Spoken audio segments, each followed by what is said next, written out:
तर ही नेमक्या ताई कोण आहेत, त्यांचा पूर्वाश्रमीचा कोणत्या पक्षाशी काही संबंध आहे का, किंवा त्या मुळात कोण आहेत, किंवा या आंदोलनाच्या पाठीमागे कोण कोण आहे. या आंदोलनाला 8 ते 10 दिवसामध्येच एवढे मोठमोठे मंत्री येऊन भेटले, एवढं सगळं मीडिया कव्हरेज मिळाले, म्हणजे याच्यामध्ये काही आहे का, किंवा खरंच हे समाजासाठीचं आंदोलन आहे हे पाहणं अत्यंत महत्वाचं आहे.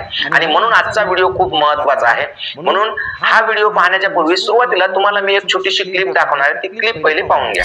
पण जर आम्हाला म्हणायचंय कशाला पूर्ण महाराष्ट्र, आम्हाला महाराष्ट्राला आरक्षण देऊ नका असं आम्ही म्हणत नाही. अहो आमचा मराठवाडा आज जर कोण विचारलं तर दुष्काळ प्रदेश म्हणतो. आपले मराठवाड्याचे लोक जर शेतमजुरी करतात, तिथं खुरपायला जातात, तर काय अर्थ राहिलाय मराठवाड्यात. 17 सप्टेंबर पर्यंत जर का आमच्या शासनाने या मागण्या मान्य नाही केल्या तर आमचा मराठवाडा आम्हाला स्वतंत्र करून द्या.